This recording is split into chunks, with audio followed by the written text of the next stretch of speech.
大家好，歡迎嚟到窩連 Magazine。今日係2025年嘅9月20號啊。咁啊，呢條係第一條片嚟嘅。咁啊，2日前呢，咁啊，李家超出嚟啦。哇，終於承認呢吉鋪處處咧呢個呢係一個新常態啊，大家要接受啊，等等啦，係嘛？咁啊，首次喎，咁啊，唔係話執幾多間開幾多間啦，真係呢，喂，大家接受啦，呢樣嘢都係好事嚟嘅，起碼知道個問題啊，係嘛？咁但係呢，我呢條片唔係講呢樣嘢喎。我係想講，喂，吉鋪處處後面係代表乜嘢啊？喂，代表咧行業嘅高失業率啦，起碼就零售餐飲啦，係咪？咁而且咧揾咗一紮數據出嚟咧，睇完之後咧都令人咧心慌添㗎。因為點解咧？咁啊，依家咧原來嗰個失業數字等等咧係奔向緊咧。咁啊，金融海嘯，甚至乎係疫情嘅添，因為今次咧，甚至乎嚴重過嗰2次，而數據上咧，嗰個最壞嘅情況未到啊，而係攀升緊㗎，嗰個結構性嘅嘢，仲要加埋咧，申請嗰啲外勞啊等等呢啲咧，常行化咗個情況，咁啊，見到外勞嘅比例數字咧。哇！真係令人震驚啊！咁個情況會係點呢？咁啊會同大家深入探討同埋論呢啲數字啊，同大家討論嘅。去片喺開始之前，希望大家免費訂閱我頻道，subscribe 我 channel，comment like 同埋 share 埋俾你朋友啊！如果可以嘅話咧，免費 join 埋我 Patreon 作為後備。行有餘力嘅話咧，可以喺 Patreon 嗰度咧每個月請我飲咖啡嘅噃。另外咧，我有個最高級別嘅會員，咁啊有額外嘅內容啊，敏感嘅議題同埋一啲付費嘅內容俾大家嘅。多謝大家。咁呢度純粹係想同大家講下個背景啦，係嘛？即係政府都承認都見到呢件事係咁啦，起碼都知道呢件事先啦。但係咧，我今日想講嘅就係咧後面嗰個即係失業率啦。咁你吉鋪咁有咩影響咧？你吉鋪咪嗱啱啱咧，好似話嗰個破產啊等等嗰啲咧，清盤嗰啲好似又話創咗歷史新高咯。咁啊破產清盤就係代表咩啊？啲老闆唔掂啊，咁啲老闆唔掂點啊？咁啊唔請人咯，係嘛？啲鋪頭執笠啊，咁啊本身嗰啲鋪頭每一間鋪都請人噶嘛，係嘛？嗱，今晚啱啱咧，我見到有一份咧雜誌社啦，雜誌社咧就有一篇文章攞咗啲數據，咁一如以往啦，同大家一路分享一路咧就討論呢個問題啦，分析啦。咁啊嗱，其實咧根據雜誌社講啦。佢話咧，施政報告咧喺週4 18號咧就宣布嚇，咁啊提高咧補充勞動計劃下咧輸入侍應同埋咧初級廚師申請嘅門檻。咁啊翻查資料咧，餐飲服務業咧今年6月啊至到8月嘅失業率啊，其實係自2009年咧金融海嘯以嚟咧第3個高峰嚟嘅喎，亦都係咧政府喺2023年2月宣布咧全面復常之後嘅新高㗎。咁啊嗱，即係睇翻啦嗱，其實2028年咧就呢度嘅係嘛？2028你見到係個高峰啊。當然啦，你依家睇依家其實咧都未有耐係嘛？即係疫情係最高噶啦。咁但係咧，你睇到其實佢係上緊嘅喎，同埋咧你對翻你睇翻金融海嘯嗰陣時係嘛？08年。之前嗰位啊，就嚟上到去金融海嘯個位噶咯。嗱，頭先講啦，統計處嘅數據3個月嘅數字觀察啦，咁咧依家咧係第3個高峰啊。但係咧，我成日講呢個第3個高峰唔係問題，問題佢後面嗰個結構性同埋咧吉鋪嗱，你以前無論幾時08年又好，金融海嘯又好，疫情又好，你唔會即係嗱，就算係你話特首上年都好啦，今年年頭都好啦，話即係喂。執10間開翻16間，你依家佢都連佢都承認咗，依家係一種新常態。佢唔單止係面對話，喂，依家咧係啊係執笠啊係吉鋪多啦，就咁承認就算啦。仲話俾大家聽係一個新常態。嗱，講翻咧，政府喺自2023年2月宣布全面復常之後嘅新高嘛，係嘛？而該年咧上半年嘅移動3個月期間嗰個失業率咧，其實一直維持喺4.9% 水平噶。咁啊，至到咧5月開始咧，都有回落嘅喎，去到4.3啦。嗱，咁啊7月至9月咧見底添，去到4.1% 啦。嗱，政府咧喺2023年9月咧推出叫做補充勞工優化計劃啦。咁啊放寬咧原本嘅補充勞動計劃嘅涵蓋範圍啊。同年11月咧至到歷年嘅1月起咧，餐飲同埋服務業嘅失業率咧逐步回升啊。咁啊嗱。即係話咧，輸入外勞啦。簡單嚟講，如果你從數據去睇下，去到2024年咧3月至5月咧，首次見到5%啦。而今年咧6月啊，更加去到6%添㗎。咁啊，勞工及福利局嘅局長孫玉菡咧喺19號嘅時候透露啦，嗱，依家已經喺香港嘅外勞啊，其實當中有一半咧係飲食業啊，飲食業當中咧亦都超過一半咧係侍應生嘅，嗱，仲有初級廚師啊，所以咧必須要針對咧呢兩個工種實施咧更嚴格嘅要求嘅，因為似乎依家處理，但係咧。其實都唔係淨係外勞嘅問題啊，即係依家係講緊咧餐飲業嗰個問題啊，同埋啲人唔消費嘅問題啊，本身都難做噶啦。其實咧，你又唔俾佢輸入外勞咧，又調翻轉咧更加多餐廳執笠噃。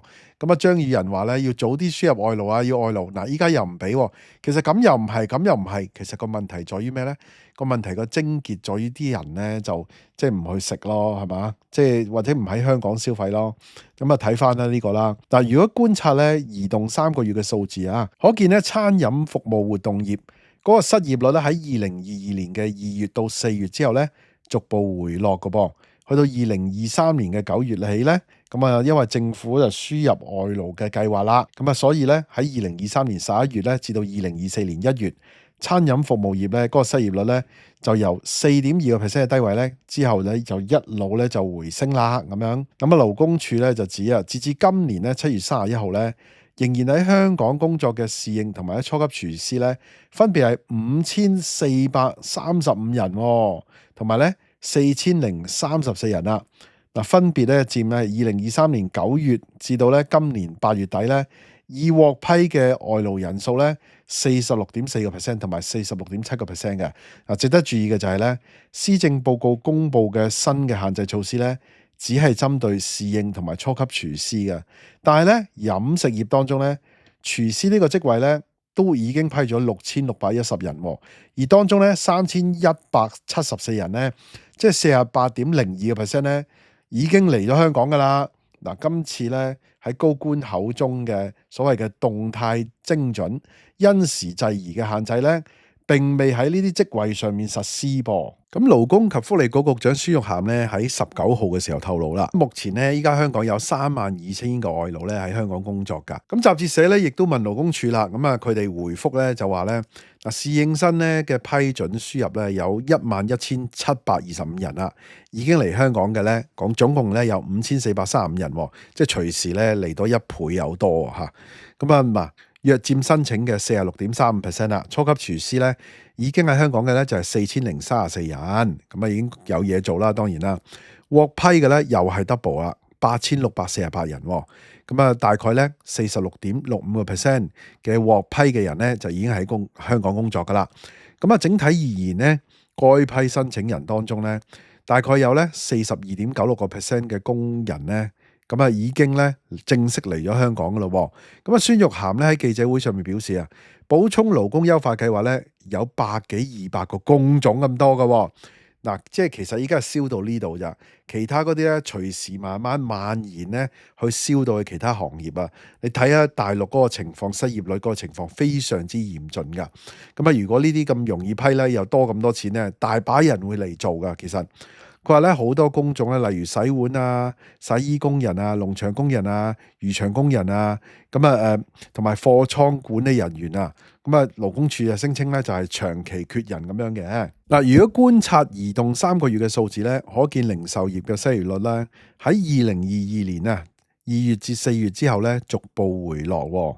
咁咧喺2023年11月歷年咧1月見底，咁啊2.9%啦。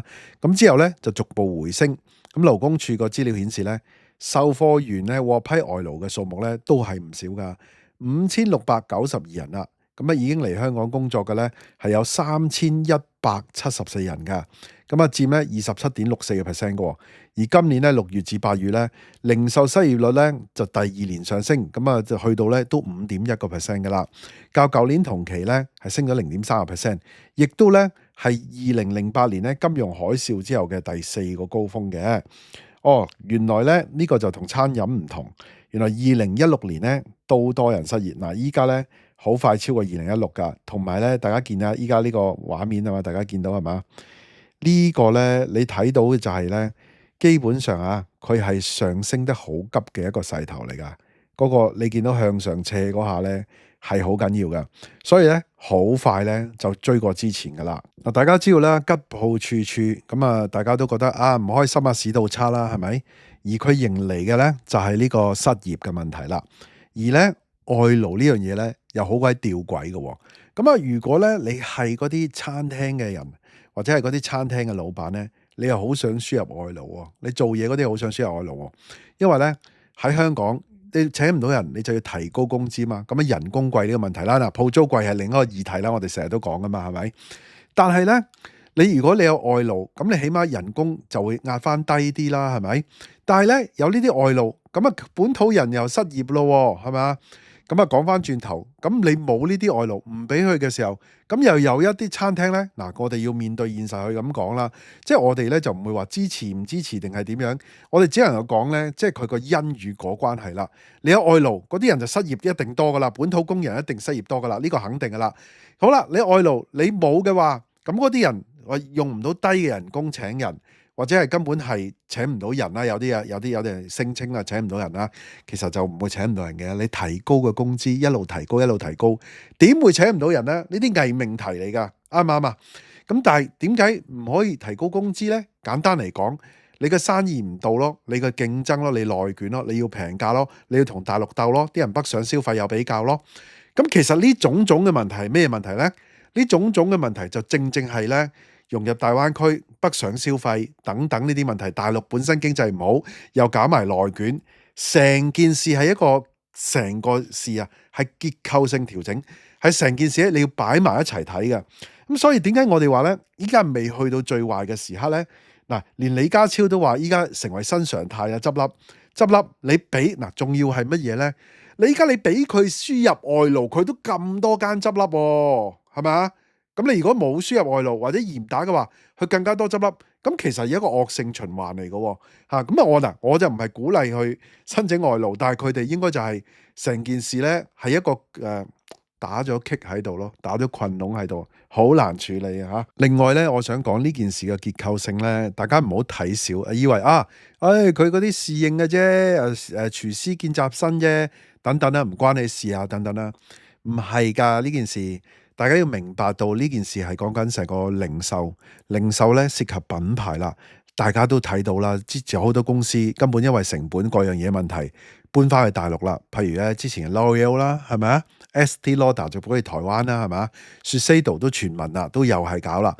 咁你要明白到牛奶公司又即係大幅裁員啊，又將啲崗位啊外判啊，仲要唔係外判去香港，外判去第二度喎。咁你要明白，牛奶公司都有好多中產，有好多過百萬嘅 brand manager、brand director、marketing 嗰啲，有唔少呢啲人㗎。咁所以咧，你話喂啲餐飲執笠啊、零售執笠，其實咧你要明白一樣嘢，佢就係一個寒暑表嚟㗎。咁我哋而家見到呢啲失業數字，其實未去到其他行業啊嘛。但係我又想睇啦，咁到底以前金融海嘯同埋疫情嘅時候，係咪由呢啲寒暑表失業率開始呢？跟住慢慢再蔓延開佢呢？而依家你睇到佢係咁樣向上嘅情況啊，呢個就係餐飲啦，係咪？頭先後面嗰個就係零售啦，係咪？咁會唔會令人憂慮呢？而呢種嘅所謂憂慮，當燒到中產，當燒到 everybody 嘅時候，咁就會點啊？咁咪就係會大家咪又再縮減消費咯，更加唔消費咯。